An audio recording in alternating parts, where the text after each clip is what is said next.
The one thing that I feel really strongly about, which I think comes through in all my work, is that what you need more of in chess is positivity towards women. So there is a lot of negative stuff. But if all we do is talk about the negative stuff, it's not really fair to the women who are out there kicking butt, right? I think that being positive is not just some buzzword. It's an imperative if we want to push women forward in the game.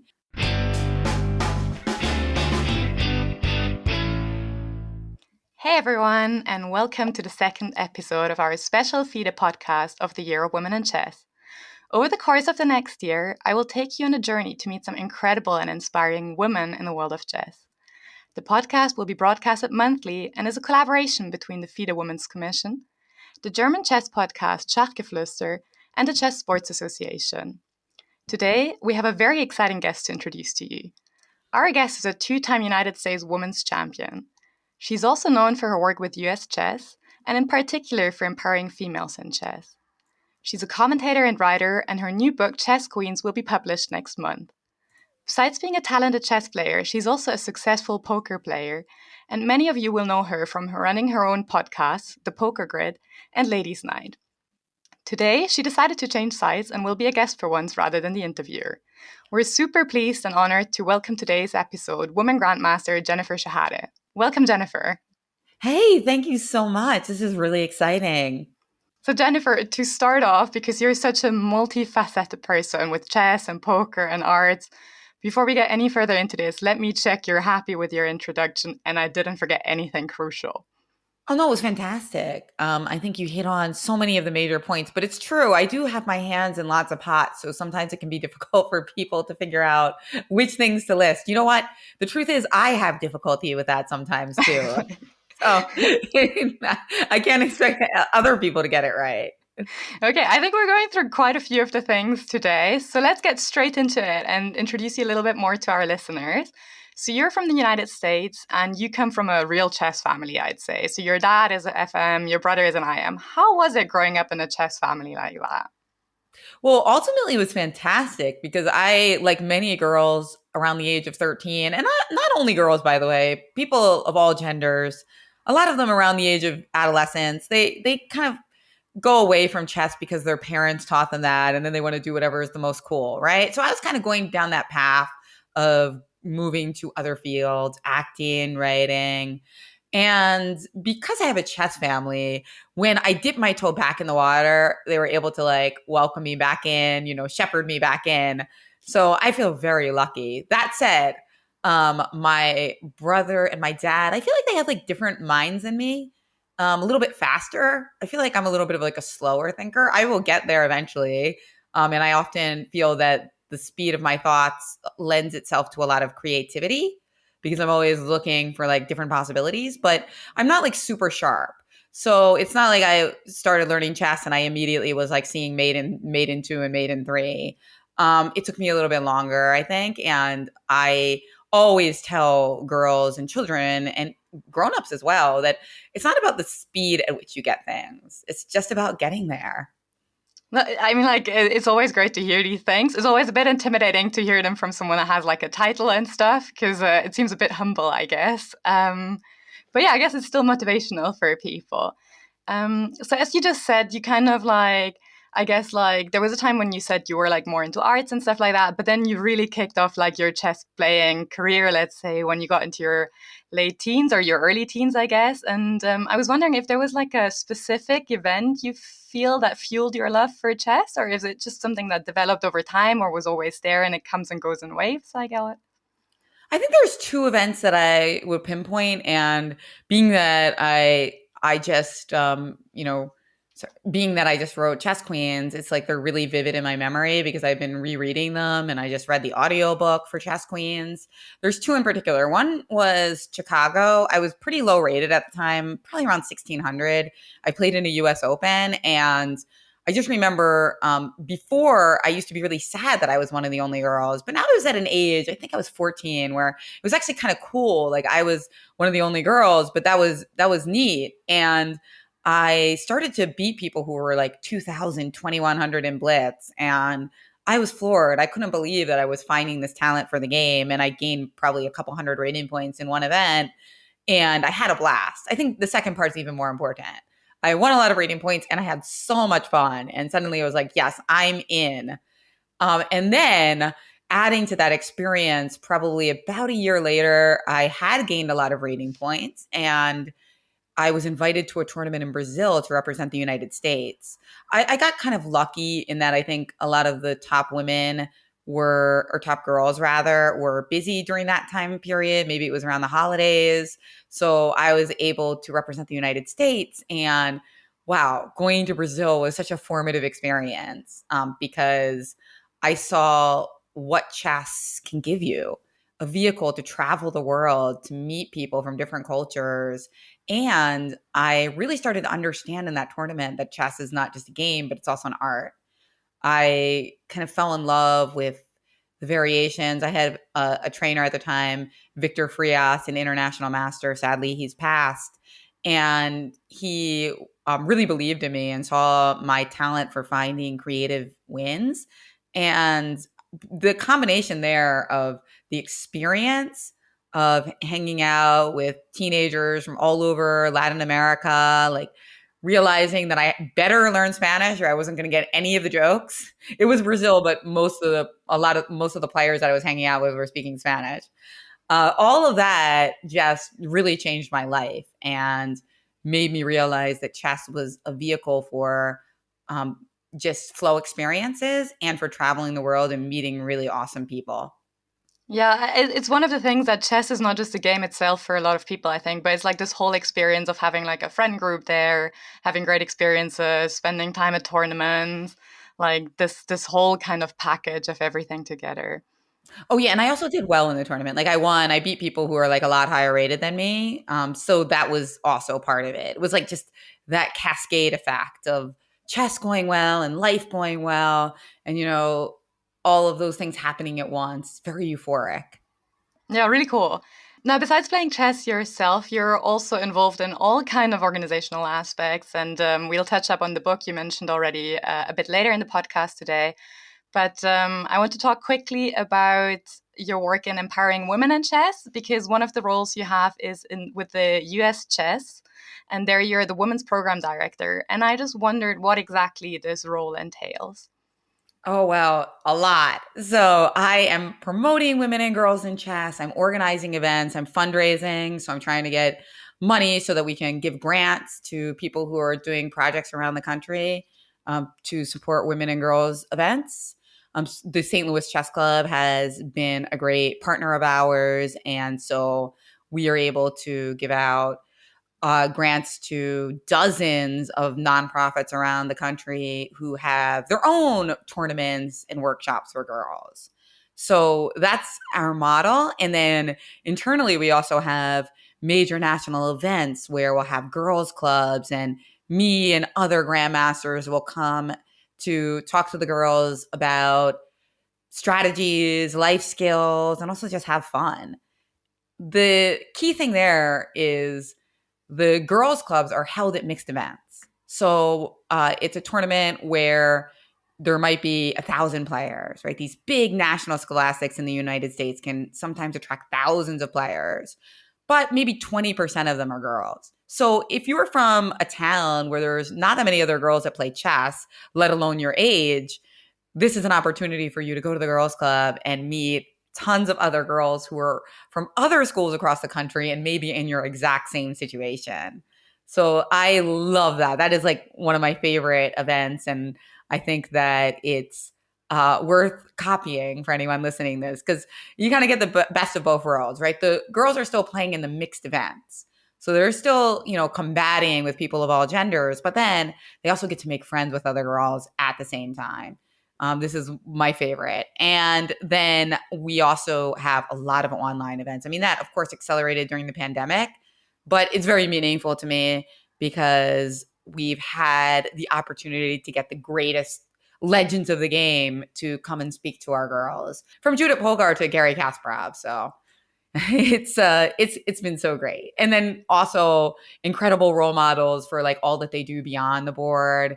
We've had Nadia Ortiz Fiona Mutesi, people who've kind of used their success in chess to bring their communities to the next level. I'm always like in awe of people who do that well. So those are other guests that we bring to inspire the girls. And I think some of these videos are actually available on YouTube. So if anyone wants to like watch them or listen to them, even if you couldn't attend the event, like that's possible, right?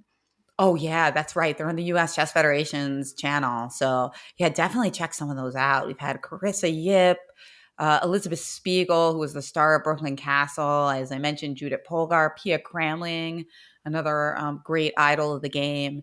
So it's wonderful because, of course, I really miss going outside as much as I used to, going to events and traveling. But there are some benefits of online communities. So many benefits. I mean, one is that it's very helpful for people who, have the resources to have an internet connection and a computer, but don't have the resources to travel to tournaments.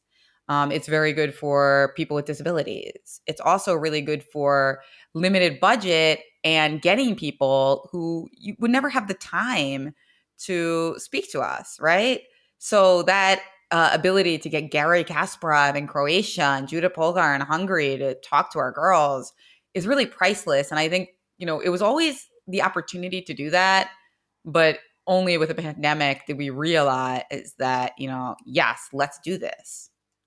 Yeah, I think chess really like took some positives from the pandemic and got some great speakers in. And I think when we organized some events, we also got feedback from especially women like with like carrying duties and stuff that said we otherwise we would have not been able to play this tournament if it would have not been online. So yeah, we totally should like keep these things up. Let's diverge away a little bit from chess for now and maybe talk a little bit about your second big passion, poker. So I assume most people, like myself, played a game of poker or two in their life, but we're not really too sure what the poker world looks like. So I wondered if you could get us a little bit started in the topic by giving us a short insight on how poker is maybe organized. Are there clubs as well, world championships? How is it structured? Well, in poker, it's very open because anybody who has the buy-in can sit down, right? Basically, all tournaments are open to anyone who can afford it. There's very few invitationals. There are some, but it's rare. And it usually intersects with casino culture. So tournaments will be held at casinos or convention centers close to casinos. And there's also the online community of poker. So it has a lot of similarities with chess. Of course, the difference is that there's almost always a buy-in. Yes, there are play money events, but with a lot of the poker tournaments that you hear about or you see on TV, you buy in. And so it carries with some glamour and opportunity. And it also carries with it some dangers. So that is kind of the attraction and the fear, I think, for many people. One of the biggest differences between poker and chess is an obvious one, but I'll state it anyway, is that it doesn't have any kids. So on the plus side, it's very glamorous. There's like no topic that's off limits. But on the negative side, it's less wholesome, right? I mean, one of the beautiful things about chess is how it crosses all generations. So I think that poker and chess both have their own benefits. And one thing that struck me over the last few years is how much the games are similar to each other. Because people always ask me what's different about poker and chess. And I had so many reasons, so many examples. But lately, like I'd say in the past 5 years, I really feel that the games are converging. And that's because chess has become so much more mainstream and glamorous with the Botez sisters, with Nakamura and Levy, like just, attracting millions of viewers. These people are celebrities. Like no matter what major city they're in, people are going to recognize them. And that's the way poker was at the boom. So you see that chess is becoming more like poker in terms of the stars of the game. And poker is becoming more like chess because the way people study it now, they study it like a chess game. And that's actually the concept of my podcast, The Grid. They flatten out poker so that you study all the different possible hands you could possibly get in a situation and you put it on a grid. It's like looks like it's a big chessboard. It's 13 by 13. And then you're trying to figure out which parts of that chessboard your opponent could have and which ones you might have in similar situations and seeing how they interact with each other. So it has that visual side that reminds me a lot of chess. And also, I think in recent years, chess has become more psychological. If you listen to people like Fabiano Caruana or Magnus Carlsen talk, I swear sometimes I feel like they're talking about poker because they'll talk about playing an opening because, they thought their opponent might not know what to do against it 10% of the time. And that 10% is worth it because their opponent's so strong. They want to take that odd. And I heard Bobby talk about that once in playing some variation, I think, against the Berlin. That is like, yeah, most of the time he's going to know what to do and we're going to have a draw. But that 20% he doesn't know what to do, I'm going to win a lot of those games. And that is exactly how poker players think in terms of equity. Yeah, mental strength and like this whole like psychological aspect is super interesting because when I look at a lot of like if I look at you, then you're like a super successful like chess player and like a super successful poker player. And I guess like one of the common denominators to be good at the games is that you have to be really cool in stressful situation and deal with mental like pressure quite well. And I wondered like what you would say like role like mental strength had in both sports or both games, and if there is any way you train it or if you're just like naturally gifted at it. Oh, that's a good question. Yeah, being calm under pressure is so important in both games, right? But in the end, whether you're calm or you're super nervous and your leg is shaking up and down, which often happened to me, it feels like you are bringing the training that you've worked so hard on to these intense moments. And you're in a flow state, whether it's chess, especially in chess, you're in a flow state. So I'm not going to say that I'm calm. I don't even really think I'm calm under pressure. You just deal with it. Wow. You channel. I mean, I think for me, other people are different, but I just channel the nerves and the stress and the emotion into positivity rather than causing you to break down. That is something I learned from poker. It's easier to work with who you are than to change who you are. So being that I'm a very emotional person, I'd rather work with my emotions to become a great poker player than to say like, no, I want to shut out all of my emotions during the game. And for instance, one way I did that in poker is I'm emotional about the decisions that I make. I want to make good decisions and not make bad decisions, but I'm not emotional about the results. So I'm able to channel the emotion into something that's pretty positive rather than being like, oh my God, they spiked the king on the river, FML. Like, no, I don't do that. And it's still something I have to work on because even being over emotional about like the quality of your decisions is very risky because you can just get burnt out. But at least it has a positive core that you're trying to make better decisions and be better. Yeah, I actually love that advice. It's very nice to think rather than trying to change yourself properly to just channel it in something positive. That's really nice. Maybe one final question to end up on the poker part. So one of the big differences you did mention is that in poker there are of course no minors, and I was wondering, that means they have like a lot of, for example, like all their programs to get more females into the sport is like very focused on adults. Whereas I feel in chess there is a lot of programs, but it seems very channeled towards children and girls, which is great.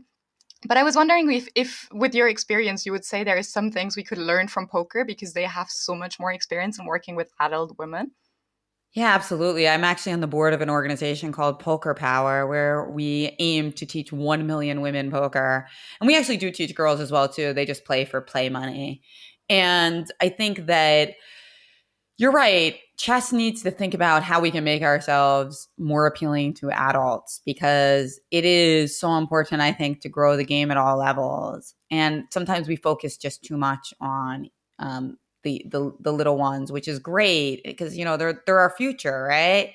But it's also that border of being ageist, right? So you want to promote youth because you know that they're the future minds that are going to rule the world, right? But at the same time, also people who are older still have so much life in front of them and are so valuable. And we need to also encourage them to play chess and play poker and develop themselves and enjoy themselves. And so I guess what I try to do when I'm a commentator is I try to resist the knee-jerk narrative that the young person is beating the old person, and isn't that funny because it's like a little kid beating an older person. I try to stay away from that for the most part because I think it's a bit cliched, and I think that it's important to look at it both ways because I mean honestly nowadays it's often more surprising the other way around because you can also flip that script and say like it's not surprising that the little kid is beating the grown up.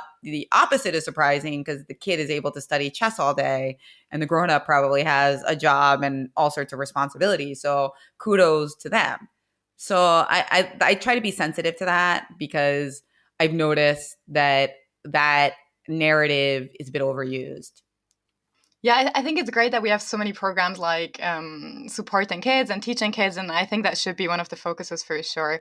But especially if I'm at chess tournaments, sometimes, I mean, in a lot of ways, it is still very traditional how childcare is divided, and we see a lot of like moms at the tournaments. And I always wonder, well, if we could get all these moms to play and use the time at the tournament for like playing, that would be such a big group we would reach out to, for example. Yeah, that's a great point. And we do target some of those moms with workshops, and we try to make, like you mentioned earlier, that moms often can pop in the online events because they're so busy, whereas like a live event would be really difficult for them.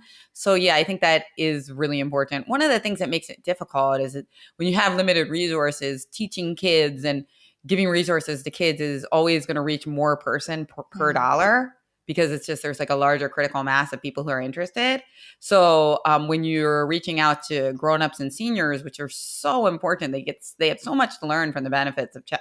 They have so much to learn from chess, I think, and they kind of learn it in a different way. Instead of soaking up the patterns, I think they almost think about the things in their life that they love and that they're good at, and they apply that type of framework of thinking to chess, which is really interesting. Sometimes it can make it harder to improve, but it also, I think, allows them to appreciate so many things about the game and about their own minds. But the challenge is that dollar for dollar, of course, the outreach efforts are not going to be as what's the word? You're not going to reach as many people for the money that you spend. But I still think it's worthwhile because at the end of the day, those grown-ups are probably going to teach kids in their community, right? In their families. So it's worthwhile. And I think we got to figure out like what's the best way to balance that. Yeah, very, very interesting. Okay, I also want to speak a little bit about your more creative projects, I guess. So one of you're also doing like art pieces, and one of them is actually called Not Particularly Beautiful. And I absolutely love the piece. And I saw that it's currently at an exhibition in the World Chess Hall of Fame in St. Louis. And I think it's a really great piece to kind of demonstrate the kind of sexism we still have in chess, sadly. Can you maybe tell us a little bit what the piece is about? So what is all about? What is it? Well, Not Particularly Beautiful is a piece that I created with my husband. It originally unveiled at the Boston's Sculptors Gallery with another amazing artist, Donna Dodson.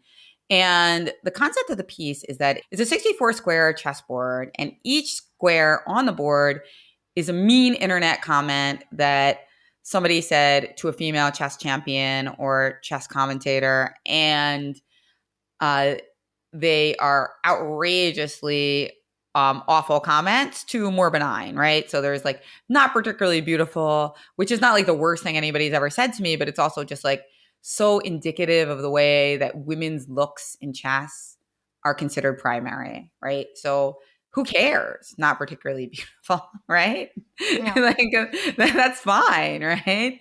It's just so irrelevant. Like imagine calling the chess queen not particularly beautiful. Yeah, like who cares? You're out there checkmating the king. Doesn't matter how you look. So it ranged from not particularly beautiful to things like should be hit with a baseball bat. So really disturbing things. And then also contradictory things like needs a makeover to wears too much makeup. Showing how, you can't really win, right? You need to wear the right amount of makeup so that you look hot, but that people don't really notice it, that you're trying. So yeah, this board is filled with mean things that people said to women online. Most of them are about me and a few to other female chess greats as well, like Anna Rudolph. So the interesting thing about this piece, though, is that it has a precedent from 500 years ago. There was actually a chessboard created in just before 1500, I think around 1490, by a French engraver, artist, and it was a chessboard with an insult for the chess queen on every single square. So they said like she devil, bellicose virago, all sorts of mean things about the chess queen. Why? Because the chess queen had just become the most powerful piece on the board. It was the mad woman's chess game. The queen turned from the weakest piece on the board that could only move one square diagonally to the strongest, which creates the beautiful game that we have today. And it's wonderful combination of tactics and strategy. But the queen was the one that made the game better. And yet she got all of the hate afterwards. And I think that is one of the most beautiful metaphors for female empowerment of all time. That women, when they step into new power, get a lot of backlash. But then when they make the worlds that they're in better, a lot of times they don't get full credit. And that's what I'm here to do. I want to give women credit for those things that they've done. Whether it's you doing this podcast, whether it's the chess queen, and of course, all of the great champions that are too often forgotten, many of whom I cover in Chess Queens. Yeah, we'll get to the big chess queens in a second with your book. I just have one more question about the actual piece of art, because as you said, some of the insults are pretty straight into your face, but then others are more subtle statement. They're like expression like girls chess, let me see your smile, or like a hello gorgeous, which then often people say, well, I don't understand, it's a compliment. And maybe this is a good opportunity for you to phrase again why you think you included these statements nevertheless, and why you think they could be problematic, or why they are problematic. Well, it's a tricky one because I think we live in a world that is very obsessed with appearances and surfaces. I mean, look at Instagram, right? And I too am interested in surfaces. I'm interested in these beautiful social media posts and fashion and makeup. So I don't think that there's anything wrong with that. And a lot of times becoming interested in those things allows you new opportunities. But it can go too far. And I think we see that in a lot of places in our society, but especially in places with a big gender divide, like in chess. So there's already way more emphasis on girls and women and how they look than there are on men and boys. But then you supercharge it by creating a subculture where only 10 to 20% of the participants are female. So now not only are they women who get judged more on their looks, but they're a minority. So 10 times as many people are looking at them. And so how do we balance a natural interest in self-expression and interest in how you present yourself to the world with not overdoing it and making girls and women feel that their primary value is how they appear to the world? Because that in itself is an impediment to playing great chess. You know, when you play chess, it's about what's inside your brain, what's inside yourself. And so if the emphasis is on how you look, it's going to make it harder for you to be super successful. You know, there was a great piece by Susan Polgar where she wrote about how she tried to look unattractive when she was playing at some point, I think in her teens and early 20s. And she said she did that intentionally because she didn't want to get harassed. And she didn't want people to just talk about how she looked. Of course, she's a very beautiful woman, but she tried to understate that intentionally. And, you know, I've heard a lot of women say that. And that's okay. It's totally fine. But I feel like I'd prefer that to be the case because that's just what they want to do, not because they're afraid of how they're going to be perceived or how they're going to be talked about. So it's a really complicated, vast question. And, you know, it's come up a lot in the media lately, of course, because of the controversial sponsor of FIDE women's events, the Motiva breast implants. And I think that it's something that, you know, I think about every day and because of my work with girls. And I just have to keep thinking about and trying to do as best as I can. Because if I, who think about this all the time and who work with girls, can't strike the balance right, then, you know, God help everyone else, right? This is like a big part of what I do. So I feel like that pressure to like set the right example that, we live in a capitalist society where people care about surfaces. So I'm not going to say like, oh, don't take that off your Instagram account. No, like I'm not going to hate on anyone trying to use that to their advantage. But also, what can we do that's positive to show people that what they think is the most important thing of all? Yeah, it's very difficult to strike a good balance. And I actually don't think there is a right or wrong. It really is also situational dependent and even age dependent. Like I think, for example, when I work with girls, it's more important to really make sure the compliments they get, are about their play. But then of course, once we grow older, when we have friends, we can of course say, oh my, you look lovely today, But like I think there is no right and wrong, and it's a super complex question actually. I think you're right. I think it is very situation dependent. And that's a key thing.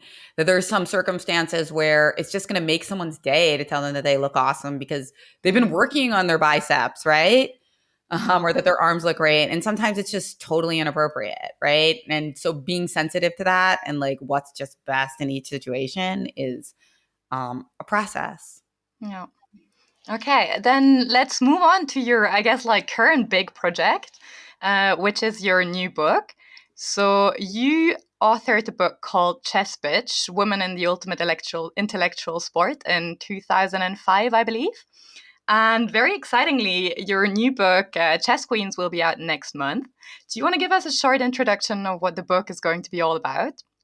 Yeah, well, Chess Queens is actually a massive rewrite of Chess Bitch. So, Chess Bitch came out in 2005 and it intertwined my own story, my own coming of age story as a chess player with profiles of great chess champions and some of my impressions of feminism and gender issues in chess. And, because of the success of the Queen's Gambit, I um, was approached by an editor and an agent, and they really wanted to bring back this book because it had so many resonant themes for this chess boom that we're experiencing now. The passion for the game, the fact that it's also not just a game to win, but it's also a game to like learn about our predecessors and to learn about how we can live the best lives we can. So yeah, they wanted to bring back the book, and at first I was a little reluctant actually because I'm also working on another book, so I knew that it would like take my focus off that. But then when I started digging in and tackling all of these chapters in Chess Bitch and kind of refashioning them for our current world of chess, I became super excited because I do think that the great women of chess and their stories have been neglected in comparison to the importance they should hold. I think that history is so important, and we need to know about Vera Menchik and Sonia Graf, and even more, of course, everybody knows about the Polgar sisters, but to understand how, when they stepped into the chess world, they changed everything, and about all the struggles they faced on the way to becoming these trailblazers. I think the stories are incredibly important, and I was proud that this book is going to come back and hopefully influence a whole new generation of chess queens. Yeah, I was thinking, like, going back over that book and giving it like a makeover kind of, you must have had so much thoughts on what happened also the last, like, how chess for women, like, what progressed in the last, like, 15 years? It's not 15 years, it's, yeah. So do you think much has changed since the book came out first in 2005? Oh, yeah, a lot has changed, but maybe not quite as much. That's why the book is able to be relevant. I think not quite as much as one might expect, partly because the Judith Polgar is still the strongest player in history. And so they did set that bar for the top female of all time. And at the time I wrote Chess Bitch, it was the highest, and it still is. So that's the same. Of course, we've had Hou Yifan since then. We've had Humpy Canero reach even greater heights. But I think one thing that's changed is the impression of chess, certainly in the United States. Like there were a lot of things I had to change where in the first edition I was like, yeah, chess isn't popular in the United States. Like, what could we do to make it popular? And now I'm like, wow, it's really popular, right? So I had to kind of do those parts over again, right? Another part is actually when I talked about lookism and sexualization in chess in the first edition. I was more harsh. I'd say like my feminism was more that we should really focus on the games of the chess players, and that like mixing like modeling and glamour and chess was not the way forward. And now, of course, I'm older and wiser, and I kind of see that the criticism is not really appropriate because everybody wants to be successful. I think that now I'm just a lot more open to people expressing themselves and trying to create a business out of chess if that's what they want to do. Like you see the Botez sisters and Nemo and Anna Kramling, and they're just doing so fantastically with combining their personalities and their chess skills, right? So it's like a package deal, right? And Yeah. you've got to kind of work on both and you can make a career out of it. So yeah, I think I was really proud that the book could be revived. Like I basically did surgery on the book, but that it could really be revived for a new audience. And it's a unique opportunity. I'm really grateful to like my editor and my agent because I wasn't so excited about it at first, but I'm grateful that somebody else saw the the soul of the book, the bones of the book, which were very strong. Because it has a structure where I talk about the great predecessors that we have in chess, to borrow Garry Kasparov's title, right? The great female predecessors we have. Sonia Graf, Vera Menchik, Rudenko, a lot of the great Russian champions, which I didn't delve into in the first edition. I gave them much more credit in this one. And of course, the Georgian women and the Polgar sisters. The structure of the book was really strong. I think that it creates like a sum that's stronger than the addition of its parts.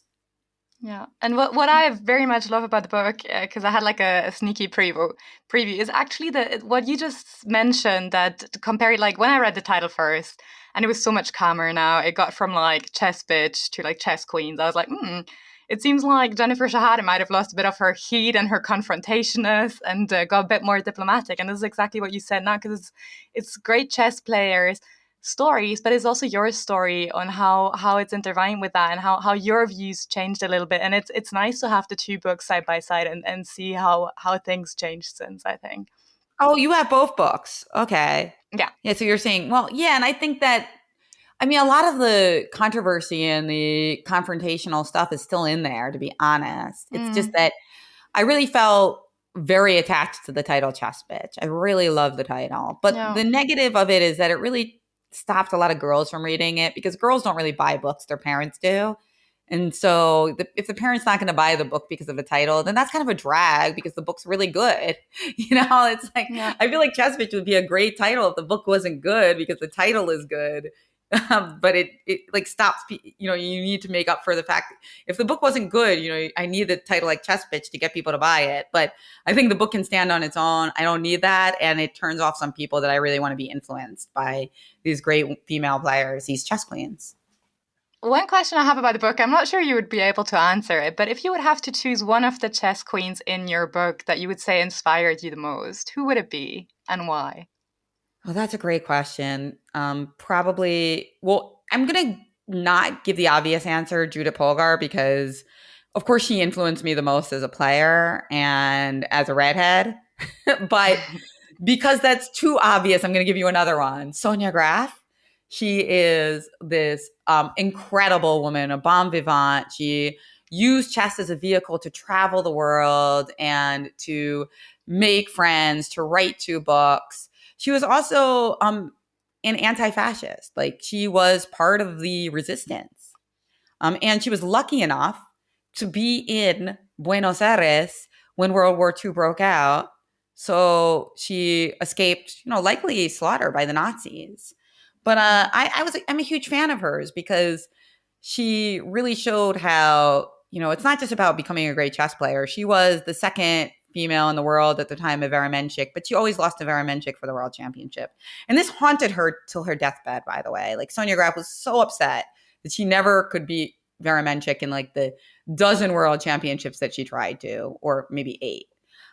But what I got from Sonia Graf is that she used chess to become a better person. I mean, she was able to express her hatred for the Nazis and end up escaping them.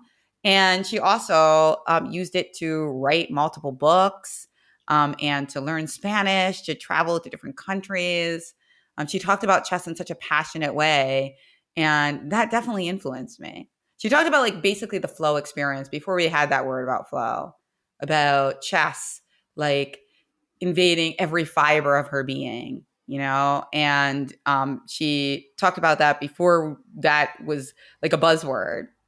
So I'm a huge fan of hers. Yeah. She's definitely in my list of people to come to dinner. When you ask like, oh, if you could bring like 3 dead chess players back to life, who would you bring and why? And Sonia Graf is always on that list for me. It's super interesting because actually I preferred my favorite chess quote of all times, and it goes in a similar direction. It's not from a book, it's actually a Twitter post. And it's actually a post you posted a few years ago. And it says, "What if being good at chess isn't just your rating, but how well chess enhances your life?" And I incredibly identify with that statement. And I do think a lot of people do, because a large bulk of chess players is not chess professionals, but amateur players. And that goes the same direction. And so I really wondered, how would you say has chess enhanced your life? Oh, wow. Lots of ways. And thank you so much. That's a great compliment. And it's actually part of the inspiration for my next book, Reset, which is all about like using chess to enhance your life and decision making. How it's improved my life, I think definitely the flow experience. I learned chess when I was very young, of course, and I became proficient at it in my teens and a master at 16. And I think that I got that early introduction about how it's supposed to feel when you're so wrapped up into something that all you're thinking about is that thing. And that learning that so young allowed me to understand what it's like to be in love, what it's like to be completely absorbed in writing, to be happy. To me, so much of happiness is to be able to lose yourself in that flow experience. And chess taught me that, and I am forever grateful for it.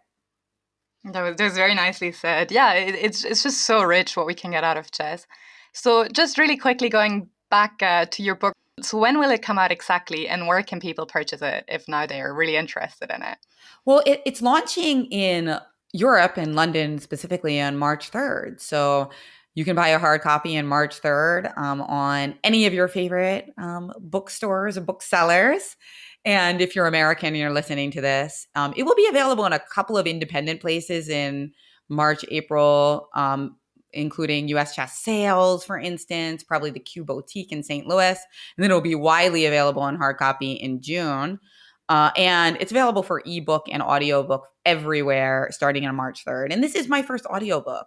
So that was really exciting to me that they not only wanted to bring it back as a hard copy, but also as an audiobook. I learned a lot about words that I've been mispronouncing my whole life. But you can hear me narrate the entire thing starting on March 3rd. How long does it take to record an audiobook? It took about 3.5 days. So you do about 6 hours a day because after that, your voice gets tired. And I was really smart actually because I just figured like, what if I get a little sick or what if my throat's a little dry? So I spaced it out. I didn't do it in a row. I did like a Monday and a Wednesday and then like a Friday and a Tuesday. And that was really, really smart because it's pretty exhausting doing an audiobook. It's hard to imagine like just talking and not having any dialogue for like 6 hours. It's harder than it sounds. I've done so much commentary with Yasser and Maurice. I've done so many podcasts, hundreds at the Poker Grid and Ladies Night. But having to talk nonstop with no break is a different animal, and your voice really starts to lose steam. I can imagine. It must be so exhausting to stay focused for such a long time. Wow. Well, anyways, interesting. So, yeah, loads of us, loads to look forward to.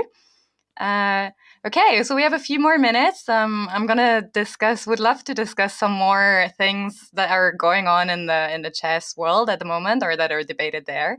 One of them being a Twitter debate that is going on at the moment, actually, about female titles and whether they should exist or not. And a lot of famous chess players took sides the last few days. And I was wondering, what is your view on female titles? Well, yeah, my view on this has kind of crystallized in recent years. I actually, you asked me about chess bitch versus chess queens, and that is a major thing that's changed in my thoughts in the last 10 years that I kind of forgot. It is, when I wrote Chess Bitch, I was pretty much like on the fence about women's titles and women's events. Like I thought I actually called them a necessary evil, I believe. I was like, yeah, there's so few women that we kind of have to have them, but it sucks. Like that is literally what I wrote like 15 years ago. Like now I couldn't disagree with that more. I think that I was a little gaslit into thinking that just because women were playing separately, it meant that they were admitting that they were inferior. Of course, that's not the case. There's so many different reasons that somebody would want to play with other women, with other gender minorities in the world of chess. So I kind of like flipped it and said, well, why would people want to play separately? Not why are they saying that they're worse? If you think about it, that's such an effed up way to frame the question. And, that I think as an intellectual is something you have to keep working on. Like you can answer a question or you can ask, is this the best question first? And a lot of times it's better to ask, is this the best question before you answer the question? Because sometimes it's a trap. And as for women's titles, so women's tournaments, I'm all in. I'm happy for them. I'll say one caveat though. I do think that at some point we need to be aware, like that we should be asking girls and women how much they like these events, rather than just always assume that that's what they want. For instance, I really love things like the tournament in Gibraltar, where they had like the battle of the genders, the battle of the sexes. So you included women, but it wasn't women only. I love ideas like that. I love creative ideas where you include women, but you also try new things. So yeah, I'm a big favor of anything that brings more women and girls into the game. So I say, like, ask them, what do they want? As for women's titles, honestly, I'm a lot more mixed feelings about that. I do think that women's grandmaster title, for instance, corresponds to like a really high rating. Most chess players can only dream of getting a rating that high. So it's a great title. Some countries, it's really difficult for women to pursue their chess studies. Having the women's grandmaster title can be amazing for their press and for their journeys. So I think hating on that title is ridiculous because it's a strong player and many women should be very proud to have the title. Okay, all that said, it is really difficult to explain to somebody what the women's grandmaster title means when you have 40 grandmasters who are women, right? So it's not something to hate on. It's a great title, but maybe we need to think from a PR point of view how to better deal with this, because a lot of people are just like cringing when you say women's grandmaster. They hate it. Like I'm especially talking like feminists who don't play chess, or, kids, girls who, 13, 14-year-old girls, you're explaining the women's grandmaster title. They really don't like it. And if we're not getting 14-year-old girls, then we're doing something wrong. And that's why in Chess Bitch, and not in Chess Back, actually, I didn't have the right idea on Chess Bitch. In Chess Queens and also on Twitter, I have my own idea, which is to merge WGM and IM and merge FM and WIM so that you can pick which one you want to use depending on the context, right? And depending on your desire. Some people love the WGM title, use it, great. Some people, every time they use it, their friends and journalists cringe. Okay, well then use the IM title, right? So that's my suggestion. I hope one day it'll be taken up, because the one thing that I feel really strongly about, which I think comes through in all my work, is that what you need more of in chess is positivity towards women. It can't be that every time we talk about women in chess, we're talking about how the women's title is an admission of inferiority, or we're talking about how women are abused and sexualized. All that's true. I mean, not the admission of inferiority, but that they're sexualized and often the target of abuse. That is true. So there is a lot of negative stuff. But if all we do is talk about the negative stuff, it's not really fair to the women who are out there kicking butt, right? Whether it's the Botez sisters or Nona Gaprindashvili, who's still playing at the age of 80, right? The first woman to earn the grandmaster title, to the Polgar sisters and their rich history. I think that being positive is not just some buzzword. It's an imperative if we want to push women forward in the game. And so we got to watch it. If every time women in chess hits the press, it's always something, something negative. Like, why are there women's titles? Why are women like, just think about it. Think about it. Like, how often when you talk about women in chess, I'm not talking to you, Lilli, because I believe you are probably like right here with me. But for those listening, if you every time you're talking about women and gender in chess, you're talking about something negative, then you need to think about how to flip that.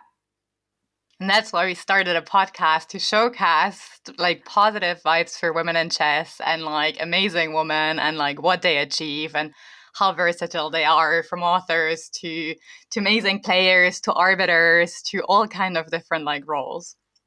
Yeah, exactly. I mean, and of course, when you have women on the podcast, they are going to explain things that they're not happy with or controversies. But if the core idea is that these women are rock stars, that these women are awesome, and you're trying to bring them out to the world, like that's, I think, what we need more of. But the thing is, you also need story because people aren't going to be interested if there's not story. So it's not easy, like people aren't only interested in rah rah. There's a reason why when something's controversial, it goes viral, right? Because people want that kind of like arc of something happening and there being conflict and resolution. So promoting girls and women in chess takes a lot of thought.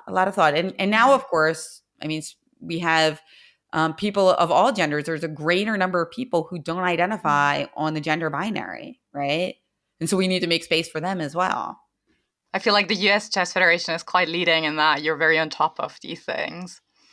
Yeah, that's true. US Chess has a transgender policy that allows for any member to change their gender or to identify as non-binary without needing to like show any special identification, because sometimes that can be really hard. Like all that whole process can be really difficult. And we're just out here playing chess. If you feel like you need to change your gender because that's like the first step on your journey, that's great. Start with US Chess. And I've heard from people where like the US Chess identification card might be the first thing they got that affirmed their gender identity, or one of the first identifications that they got. And, maybe that could even help them as, they try to get more official documents to, change their gender for everywhere that they work and live. So yeah, I think that's beautiful. And I hope that it can be an example for other chess organizations around the world. I'm actually going to play in a charity poker event for an organization called Athlete Ally, which is all about making space for people of all genders and sexualities in sports. Because, of course, there is sometimes a lot of homophobia and transphobia in sports. And so, yeah, I think that's something that we really need to keep our eye on and do more about because chess is for everyone. And a lot of times it's the marginalized communities that can gain so much from the game.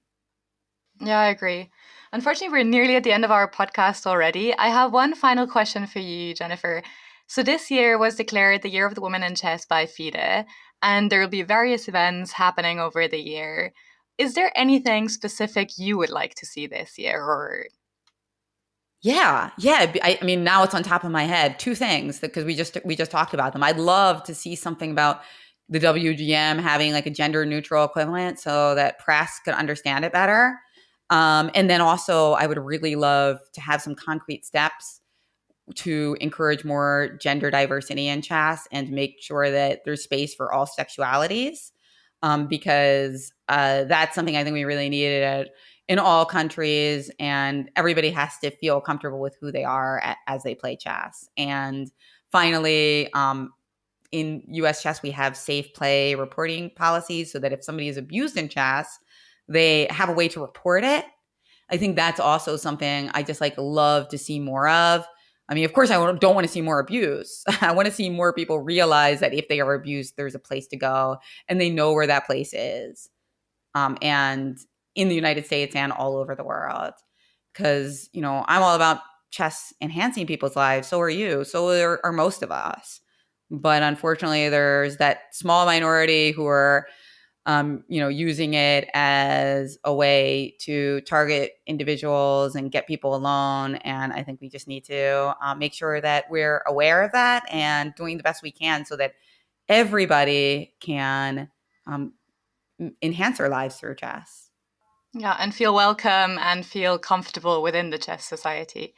Well, thank you very much for your input and your thought, and the interview in general was super insightful, and it was an absolute honor and pleasure to have you here on our podcast. And we're very much looking forward to your book and your next few projects. So thank you so much for being with us today. Thank you so much, Lilli, and congrats on the new podcast. I'm so excited for future episodes as well. Thanks, everybody, for listening. Catch you next time. Cheers, guys. Bye.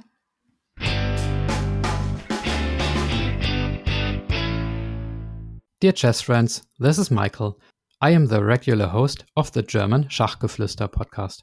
I hope you found the conversation between Lilli and Jennifer as interesting and inspiring as I did. Once again, thanks to FIDE and the Chessboards Association for this cooperation. I would like to draw your attention to a workshop organized by FIDE. As part of the initiatives for the Year of the Women in Chess, Dr. Jana Krivets will offer a series of monthly workshops under the title Increase Your Inner Strength between February 27th and November 2022. Jana Krivets, of course, was the guest of the first episode of this new FIDE podcast. Registration is possible via the FIDE website, and if you're interested, please go to fide.com/news/1553. Episode 3 of this podcast will be released in March, and the interview guest will be none other than the number 1 in the women's world rankings, Grandmaster Hu Yifan from China. Take care and see you soon.